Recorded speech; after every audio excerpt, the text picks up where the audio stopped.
Evangelho conforme escreveu João, capítulo 21, o último capítulo deste Evangelho. Evangelho conforme escreveu João, capítulo 21. Nós vamos ler do verso 15 ao 23, mas nós vamos nos deter na exposição do 15 até o 18. 15 a 17, perdão. 15 a 17. Mas nós vamos ler todo esse verso, esses versos, que eles fazem sentido dentro dessa passagem, são importantes para essa passagem. Diz assim a palavra do nosso Deus. Depois de terem comido, perguntou Jesus a Simão Pedro: Simão, filho de João, amas-me mais do que esses outros? Ele respondeu: sim, Senhor, tu sabes que te amo. Ele lhe disse: apacenta os meus cordeiros. Tornou a perguntar-lhe pela segunda vez: Simão, filho de João, tu me amas? Ele lhe respondeu: sim, Senhor, tu sabes que te amo. Disse-lhe Jesus: pastoreia as minhas ovelhas. Pela terceira vez, Jesus lhe perguntou: Simão, filho de João, tu me amas? Pedro entristeceu-se por ele lhe ter dito pela terceira vez: tu me amas? E respondeu-lhe: Senhor, tu sabes todas as coisas, tu sabes que eu te amo. Jesus lhe disse: apacenta as minhas ovelhas. Em verdade te digo que, quando eras moço, tu te cingias a ti mesmo e andavas por onde querias. Quando, porém, fores velho, estenderás a mão e outro te cingirá e te levará para onde não queres. Disse isto para significar com que gênero de morte Pedro havia de glorificar a Deus. Depois de assim falar, acrescentou-lhe: segue-me. Então Pedro, voltando-se, viu que também o ia seguindo o discípulo a quem Jesus amava, o qual, na ceia, se reclinara sobre o peito de Jesus e perguntara: Senhor, quem é o traidor? Vendo Pedro, perguntou a Jesus: e quanto a este? Respondeu-lhe Jesus: se eu quero que ele permaneça até que eu venha, que te importa? Quanto a ti, segue-me. Então se tornou corrente entre os irmãos o dito de que aquele discípulo não morreria. Ora, Jesus não dissera que tal discípulo não morreria, mas se eu quero que ele permaneça até que eu venha, que te importa? Até aqui a palavra do nosso Deus. Irmãos, capítulo 21 de João, epílogo deste evangelho. Tudo parece ter terminado, toda a narrativa de João, com os objetivos que ele tinha, de apresentar que Jesus Cristo era o Senhor, e que, uma vez que ele apresentasse isso, que Jesus é o Filho de Deus, as pessoas pudessem crer no nome dele. Nós encontramos isso no capítulo 20, permaneça com a Bíblia aberta, no verso 30 e 31, olha o que a gente encontra aqui, ó. Na verdade, fez Jesus diante dos discípulos muitos outros sinais, que não estão escritos neste livro. Esses, porém, foram escritos para que creiais que Jesus é o Cristo, o Filho de Deus, e para que, crendo, tenhais vida em seu nome. Vai agora para o 21, 25. Olha o que está escrito aqui, ó. Há, porém, ainda muitas outras coisas que Jesus fez. Se todas elas fossem relatadas, uma por uma, creio eu que nem no mundo inteiro caberiam os livros que seriam escritos. João repete essa informação que ele já tinha dado no capítulo 20. Lembrando que o texto não foi escrito em capítulos nem em versículos, mas é só para a gente se orientar aqui na passagem. João repete. O que acontece? João está escrevendo no final da sua vida, por volta do ano 85 a 95, a gente não sabe exatamente quando João escreveu, mas nós colocamos essa margem de erro aí entre o ano 85 e o ano 95. Neste período, ele escreveu todos os seus livros. Escreveu o livro de Apocalipse, o Evangelho conforme João, e as 3 cartas que nós temos. Tá? Nesse período, então, aí, entre 85 e 95, ele escreve tudo. João está percebendo que que o tempo está acabando, ele está morrendo. Ele vai morrer e ele precisa resolver alguns problemas. Alguns mal entendidos que tem a respeito de Cristo, a respeito dele mesmo e a respeito de um apóstolo que fazia muito tempo que já tinha morrido, quando Pedro escreve, que era o apóstolo Pedro. E na cabeça de João, e nos propósitos de Deus, acima de João, é muito importante que essas coisas fiquem esclarecidas. E na passagem que nós lemos, nós temos a restauração de Pedro. Pedro havia negado Jesus 3 vezes, vocês conhecem a história, vocês conhecem essas passagens. É dito que ele negou Jesus 3 vezes, e quando ele negou Jesus 3 vezes, o galo cantou 2 vezes. Essa informação de quantas vezes o galo cantou, nós encontramos no Evangelho de Marcos, que nós imaginamos que seja um evangelho que Pedro ajudou a escrever. Foi Marcos quem escreveu, mas as memórias são de Pedro. Tá? Ele o Marcos foi o escriba de Pedro ali, tá bom? Não é bem aquilo que Pedro está ditando, mas é aquilo que Pedro se lembra da história. E não é incomum, então, que ele saiba o detalhe de quantas vezes o galo cantou. Afinal de contas, foi ele que negou, né? Então ele lembra, ele lembrava. Bom, Pedro negou Jesus. Jesus, ele foi morto, ressuscitou. Pedro, neste momento aqui, do capítulo 21, na altura do capítulo 21 de João, ele já sabe que Jesus ressuscitou, mas ele tinha dito que ele jamais negaria Jesus. Que os outros discípulos poderiam fazê-lo, mas ele não faria. Ele tinha prometido que ele ficaria firme até o fim, mas a primeira oportunidade, Pedro foge, e depois ele ainda nega Jesus 3 vezes, depois de ter dito que não negaria. E quando ele negou pela 3ª vez, a Bíblia diz que quando ele negou a 3ª vez, o galo cantou, ele se lembrou, e ele olhou, imagine você a cena, ele olhando, e no final da vista ele encontra Jesus do outro lado, lá longe, talvez não tão longe assim, e Jesus está olhando para ele. Foi de arrasar. E Pedro ficou arrasado mesmo. E ele chorou amargamente por causa disso.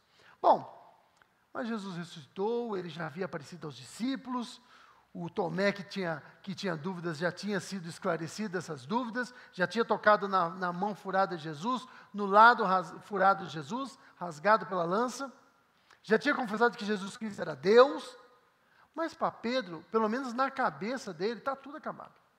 Eles tinham uma visão muito humana a respeito de Jesus. Uma visão muito superficial a respeito de Jesus. Ele queria ser uma espécie de primeiro-ministro do reino de Cristo aqui na terra. Mas quando ele percebeu que ele queimou as fichas dele, ele tinha pisado na bola, ele tinha negado a Jesus, na cabeça de Pedro, para mim acabou. Ele não tem mais volta para mim. E no capítulo 21, é dito que Pedro ele junta mais 6 discípulos, olha aqui o capítulo 21, versículo 2. Estavam juntos Simão Pedro, Tomé, chamado Dídimo, Natanael, que era de Caná da Galileia, os filhos de Zebedeu, são 2 filhos, né? Aí já deu 5 pessoas, contando com Pedro, né? E mais 2 de seus discípulos, nós não sabemos o nome desses 2. Talvez João não se lembrasse quem fosse esses 2 discípulos nessa altura. E aí ele falou para os outros 6, eu vou pescar. Pedro tinha um plano B. Quando ele foi seguir a Jesus, quando Jesus o chamou, ele sempre deixou guardado um barco. Podia dar errado. As coisas poderiam não dar certo. Ele não queria apostar todas as fichas em Jesus. Ele não queria se dedicar totalmente a Jesus. Ele sabia que poderia dar errado. E se desse errado, havia um barco. Ele tinha uma profissão. O pai dele tinha uma frota de barcos. Ele era pescador. Ele poderia voltar ao seu antigo trabalho. Ele poderia continuar a sua vida. Mas nesta noite, eles não pescaram nada. Isso já tinha acontecido antes. Eles não pescaram, trabalharam a noite inteira. E aí, quando eles estão voltando da sua pesca infrutífera daquela noite, eles veem uma fogueira na praia e alguém ali dizendo, olha, lança para a direita. Joga a rede para a direita. Tudo isso eles já tinham ouvido antes. Lucas relata isso lá no seu evangelho, no capítulo 5, versículo de 1 a 11. Isso já tinha acontecido antes. Quando a gente lê essa passagem de Lucas, nós lembramos que Pedro tentou pescar a noite inteira, não conseguiu nada, ele e seus amigos. E não tendo conseguido pescar nada, eles voltam para a praia e Jesus está com uma multidão. E então Jesus falou, olha, empresta o barco para mim. E Pedro emprestou, e aí Jesus se afasta da praia, no mar ali, e começa a pregar aquela multidão. Depois de ter pregado aquela multidão, Jesus falou, agora vai lá, lança de novo a rede, joga a rede para a direita. E aí Pedro falou, olha Senhor, eu sou pescador, eu entendo nesse negócio, eu tentei a noite inteira, e não conseguimos nada, nós que somos pescadores, mas sob as tuas palavras, eu lançarei a rede, e eles lançam, e eles conseguem uma grande pesca. Quando eles retornam dessa pescaria, Jesus fala para eles assim, fala para Pedro, Pedro, você era pescador, mas agora eu vou fazer você um pescador de homens, segue-me. E Pedro seguiu. Foi a primeira vez que ele foi chamado. Mas agora, entre esse primeiro chamado e esse momento do capítulo 21, nós temos 3 anos. Pedro, ele lança a rede, agora pela segunda vez, consegue 153 grandes peixes. E na hora que ele consegue isso, ele percebe que, opa, é Jesus. Aí o texto diz que ele pula na água e ele se esconde e põe a sua roupa. Ele estava nu. Era uma prática deles lá. Pescar, talvez pelo calor, talvez pelo esforço, pelo suor, ou a roupa atrapalhasse. E isso nos remete, irmãos, a uma coisa que já tinha acontecido há muito, muito tempo antes. Um dia um casal de pecadores, se sentindo nus diante de Deus, do Deus de toda a terra, também tentaram ocultar a sua nudez. Pedro então volta, e aí começa, Jesus tem peixe lá esperando por eles. Jesus prepara uma mesa. Não é a ceia. Jesus tinha dito que ele não comeria do fruto da vide, não beberia do fruto da vide, até que ele viesse de novo a comer com seus discípulos no seu reino. Ainda não era a hora, mas tem ali uma mesa preparada. Não é bem uma mesa, mas tem um lugar em volta da fogueira preparado. E peixe. E eles começam a conversar. A gente não sabe o que eles estão conversando. Mas eu imagino o coração de Pedro, porque eu já estive em situações semelhantes.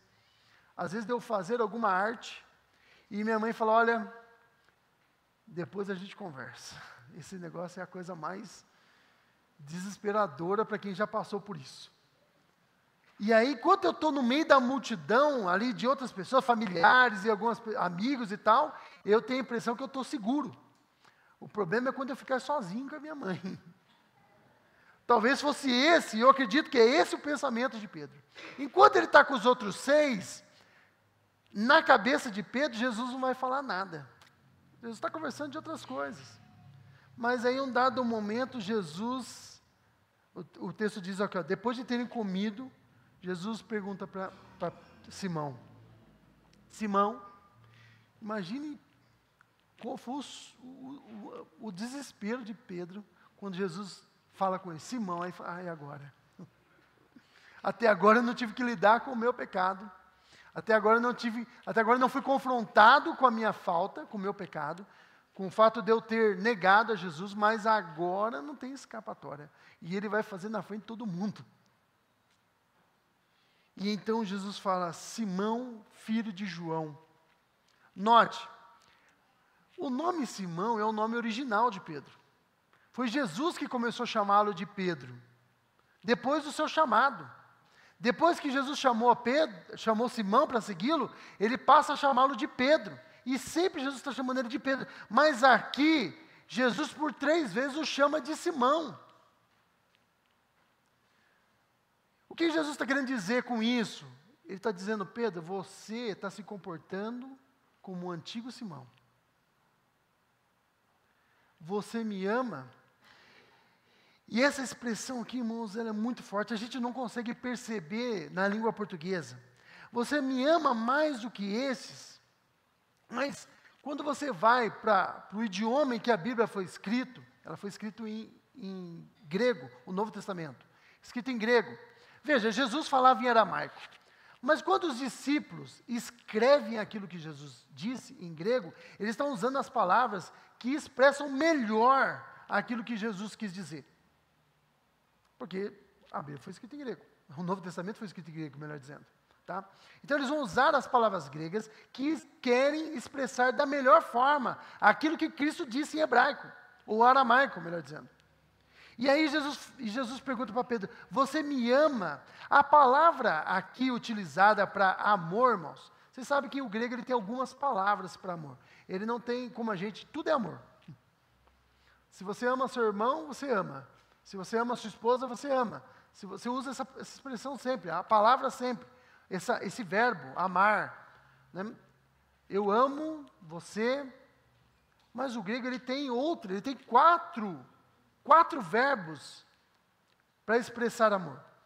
O primeiro deles não tem ordem, né? Eu só vou colocar em ordem aqui para dar alguma ordem. É o eros, que é o amor que tem conotação sexual. É um tipo diferente de amor. Depois nós temos o storge, que é amor entre amigos, é um amor mais simples. Você tem o filéu, que é um amor de irmão, é um amor que você tem por amigos, aquele amigo que você ama como se fosse seu irmão. E você tem o ágape, o agapau, que é um amor divino. Nesses três amores aí, três palavras para amores que eu mencionei, a diferença entre o storge, para o filéu e para o ágape é questão de intensidade. O amor storge é um amor menos intenso, o filéu já é mais intenso, e o amor ágape seria o mais intenso de todos. E a palavra que Jesus usa aqui é ágapasme. Você me ama com o amor mais intenso que existe? Mas Jesus não ficou só nisso, ele vai aumentar a dificuldade. Ama-me mais do que estes outros. E nesses outros aqui, a palavra grega aqui, ela é o pronome relativo neutro. Esse pronome relativo neutro, ele tem a possibilidade de unir coisas que são diferentes. Então, ele tem aqui dois sentidos. O primeiro deles é, Pedro, você me ama mais do que esses outros amigos seus? Você tinha dito há um tempo atrás, e isso está registrado lá em Mateus 26, de 31 a 34, que todos eles poderiam se escandalizar, mas você não. Você ficaria firme até o fim. Nas suas palavras, você queria dizer que você me amava mais do que os outros. Você me ama de verdade, você ainda acha isso? E o primeiro passo que nós temos aqui, na restauração de Pedro, é a confrontação. E Pedro é confrontado na sua arrogância. Você ainda acha, você ainda tem certeza que você me ama mais do que os outros, que os discípulos me amam? Mas tem um outro significado dessa palavra. Esse touta, que é o que está escrito lá. Você me ama mais do que esses instrumentos de pesca? Do que essas coisas aqui? Do que a sua antiga vida? Porque Pedro tinha falado uma vez para Jesus, e a gente encontra isso lá em Mateus 19, de 27 a 30. Ele tinha dito o seguinte, olha, Senhor, nós abandonamos tudo por amor a Ti. O que nós vamos ter em troca? E a resposta de Jesus foi, 100 vezes tanto, e no porvir, a vida eterna. Nós deixamos casa, família, nós deixamos tudo. Nós Te amamos mais. Mas parece que Pedro não tinha deixado tudo. Exatamente. Ainda tinha um barco guardado. Ele deixou quase tudo. Mas ele disse que tinha deixado tudo. A pergunta de Jesus é, você me ama com esse amor mais intenso? Você me ama mais do que os outros? Você me ama mais do que sua antiga vida?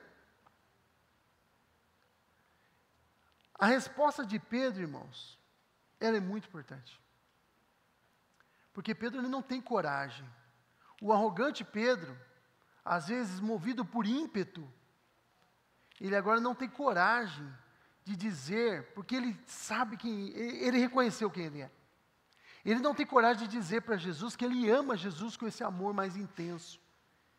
E então ele responde, eu filo se, eu te amo com amor filéu. Senhor, eu não tenho coragem de dizer para o Senhor que eu te amo com amor mais intenso. Eu provei que eu não consigo. Irmãos, o amor de Deus, o amor por Deus, ele é colocado em nosso coração, mas enquanto nós vivemos essa vida, por mais que a nossa obrigação seja amar a Deus com o amor mais intenso de todos, nós devemos ser sinceros e reconhecer que nós não amamos a Deus com o amor mais sublime de todos. Nós ainda estamos em um mundo de pecados, nós cometemos pecados, nós somos pecadores redimidos, mas nós cometemos pecados.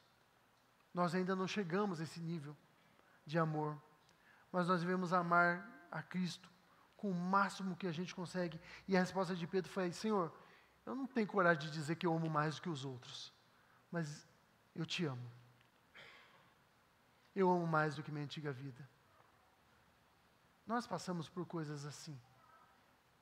Nós passamos por momentos assim, como Pedro passou. Muitas das vezes nós não amamos a Jesus, nós não nos entregamos a Jesus por completo, porque nós amamos a nossa antiga vida. Nós gostamos daquelas práticas antigas, daquilo que nós fazíamos antes.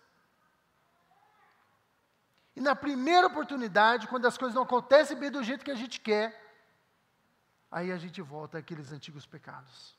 Porque eles estavam lá, só esperando a gente guardou eles lá só para o momento do nosso descontentamento, nós retornarmos a Ele. Mas Jesus pergunta, você me ama? E Pedro é confrontado em sua arrogância. E ele é comedido em sua resposta. Senhor, eu te amo. Não te amo com esse amor todo que eu deveria amar, mas eu te amo.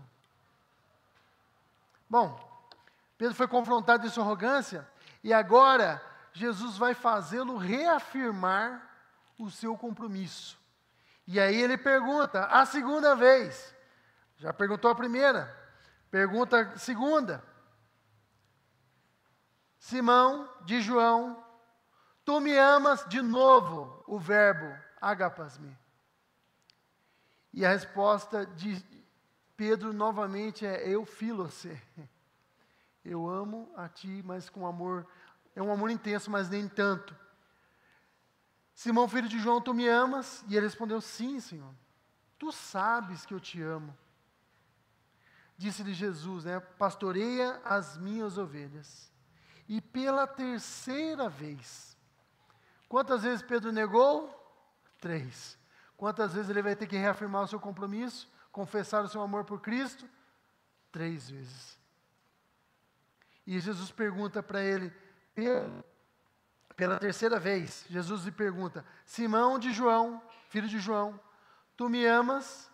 E agora, irmãos, Jesus ele não usa mais o ágape, ele usa o filho.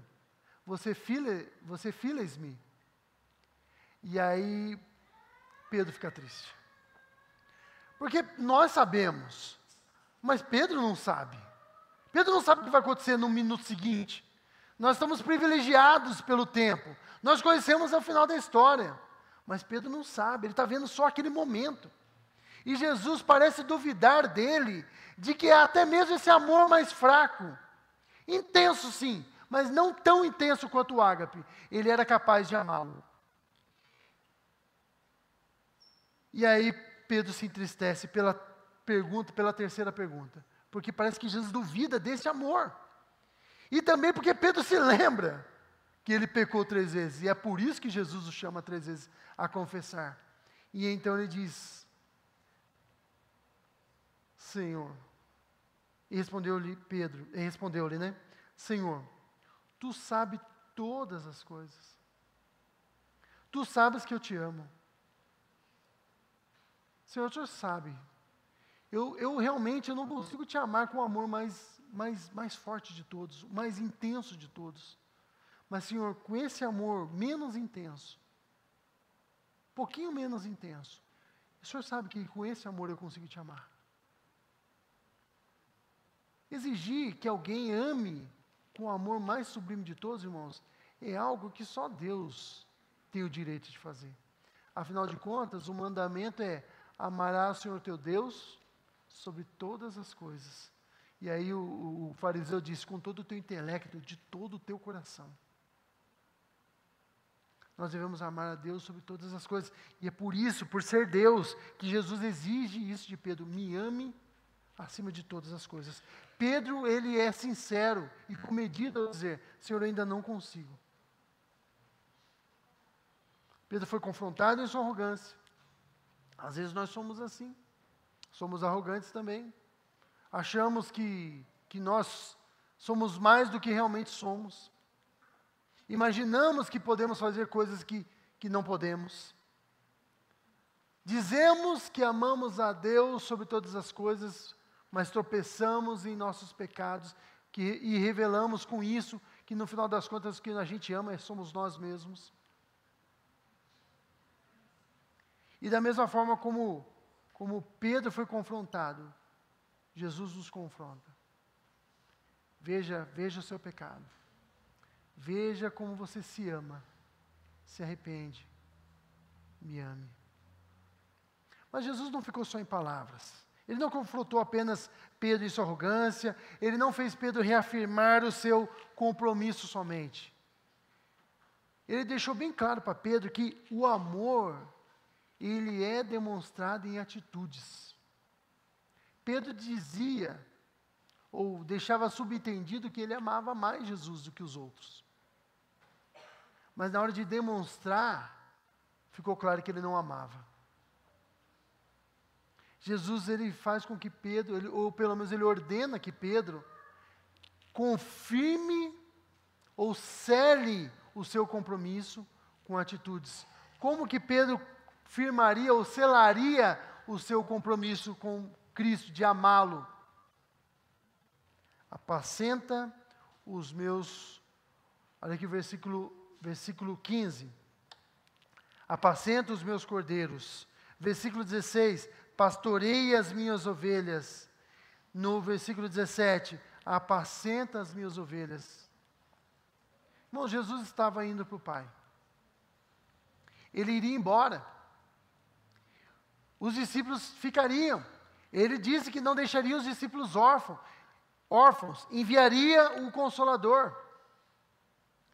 Pedro, daqui a alguns dias depois disso aqui, ele estaria da frente de uma multidão. E ele falaria a respeito de Jesus. Jesus sabia de tudo isso, Pedro não.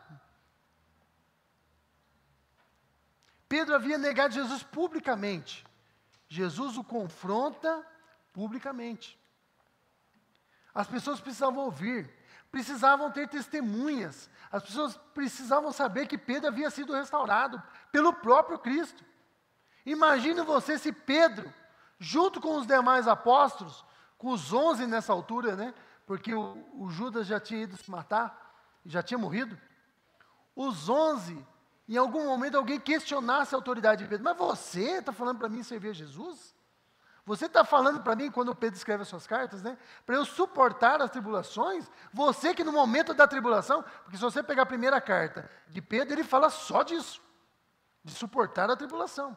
Você, alguém diria, você que na hora na frente do Sinédrio, você que negou? Você quer dizer isso para nós? Quem você está pregando? Você que abandonou a Cristo? Mas Jesus, ele tinha planos para Pedro. Eles ficariam, eles dariam continuidade ao trabalho de Cristo.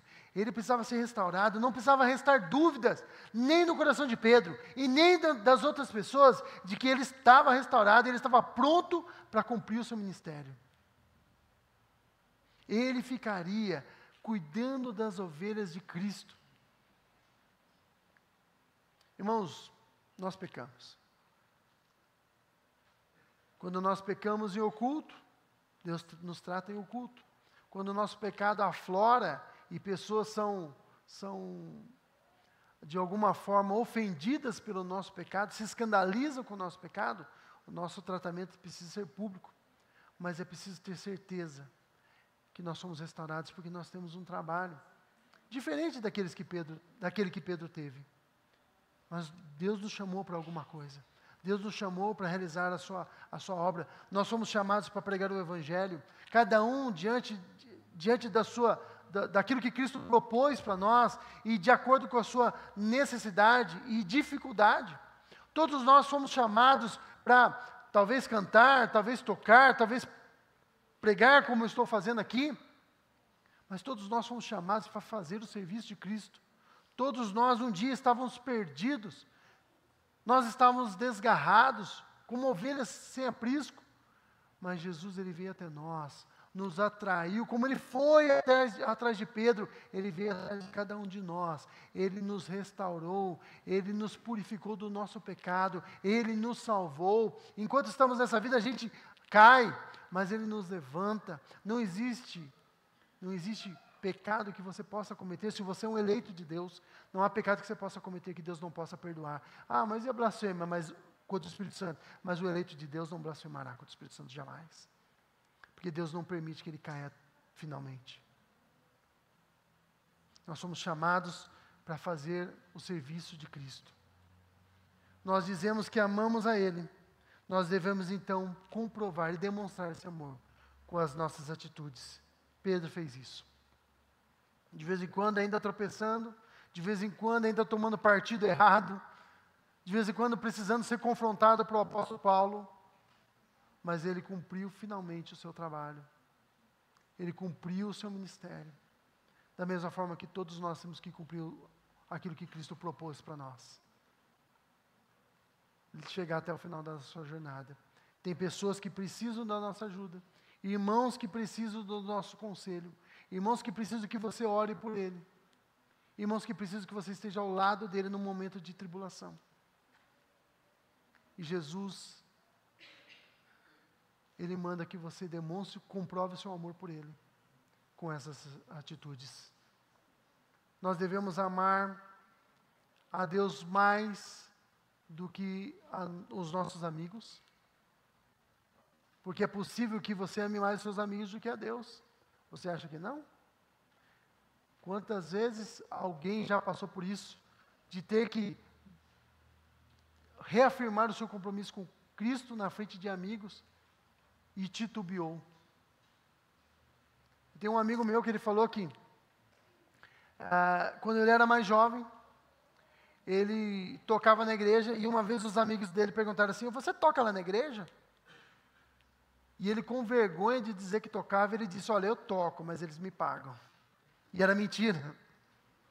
Era mentira. Ninguém pagava nada, mas ele tinha vergonha. Porque para os amigos, se você está sendo pago, então é trabalho, não importa onde você está tocando. Com as nossas atitudes, nós demonstramos às vezes que não cremos em Jesus. Ou que não o amamos de fato. Você é chamado para demonstrar o seu amor na frente das suas amizades, na frente dos seus amigos. Você foi chamado para demonstrar o seu amor por Cristo no meio dessa sociedade, desse mundo corrupto. Você foi chamado para comprovar e demonstrar o seu amor a Jesus, quando os seus amigos te chamam para ir em um lugar onde o crente não deve estar. Você é chamado para demonstrar o seu amor a Jesus. E como tem sido? Vamos em tal lugar. E aí você fala: vamos. E lá vai ter promiscuidade, obscenidade, bebedices. E você vai porque você prefere agradar as pessoas do que demonstrar o seu amor a Deus. Jesus disse que nós seríamos amigos dele se nós obedecêssemos aquilo, fizéssemos aquilo que ele manda. E ele nos manda ser santos. Tem uma frase que é muito antiga, na época e a gente não sabe se realmente foi César que disse, mas pelo menos é atribuída a ele, que dizia: não basta a mulher de César ser honesta, ela precisa parecer honesta. Nós podemos adaptar essa frase: não basta você ser cristão, você precisa parecer com um cristão.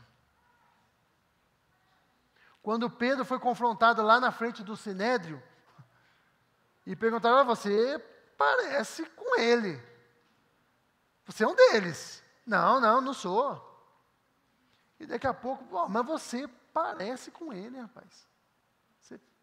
Não sou, nem conheço. E na terceira vez: você fala que nem ele. Esse falar que nem ele, irmãos, tem dois significados. O primeiro é que ele era da Galileia. E Jesus tinha vindo da Galileia, então talvez tivesse algum sotaque, alguma gíria, alguma coisa ali daquela região que Jesus falava, mas tem o verdadeiro significado. Pedro falava como Cristo. Como é que a gente sabe disso? Porque como foi que Pedro fez para se distanciar de Cristo naquele momento? Ele começou a falar uns palavrões ali, amaldiçoar ali, para parecer que ele era diferente. Ele se esforçou. E às vezes o que você faz? Se esforça para se parecer diferente de Cristo. Mas o verdadeiro cristão, aquele que teme a Deus, é aquele que no meio da adversidade, ele reafirma o seu compromisso com Cristo. Ele diz: não, eu não vou fazer, eu não vou. Não é meu lugar para mim. Eu prefiro estar entre os meus irmãos. Eu prefiro estar entre aqueles que temem a Deus. Prefiro ficar com a minha família. Eu prefiro falar de Cristo. Eu prefiro falar do Evangelho do que falar de coisas sem sentido, coisas banais, frívolas e pecaminosas. Isaías, lá no capítulo 42, versículo 3, ele diz assim, que o Messias, ele não esmagaria a cana quebrada, nem apagaria o pavio que fumega. Pedro, naquele momento, era o pavio que estava fumegando, estava só uma pequena faísca. Mas Jesus não apagou a faísca de Pedro. Jesus, ele acendeu a chama no coração de Pedro, como ele acende a chama do nosso coração. Se não temos sido verdadeiros cristãos, se temos sido como o antigo Pedro, como Simão, se você é um Simão, está na hora de você voltar a ser Pedro e se comportar como Pedro. Se comportar como servo de Cristo, que o ama. Talvez não mais do que os outros, mas que o ama no máximo que consegue amar. O máximo que a nossa natureza ainda caída consegue amar. Que nós amemos a Jesus. Dia após dia, cada vez mais. Até que chegue um momento maravilhoso da sua vinda, quando Ele vier nos buscar, e então amaremos a Cristo, como Ele merece ser amado. Se é difícil fazer isso, e se fosse fácil, não precisava Jesus mandar. Se fosse fácil, você faria naturalmente, mas Ele manda porque é difícil. Busca a Deus em oração. Senhor, eu não te amo como eu deveria te amar, me ajuda em minha fraqueza. E vá lutando contra a sua natureza pecaminosa, sua carnalidade, até que esse amor venha resplandecer, até que Cristo venha. E aí todas as imitações acabarão. Nossa natureza pecaminosa vai desaparecer. Então amaremos a Cristo. Porque no final das contas, irmãos, é só o amor. É só o amor.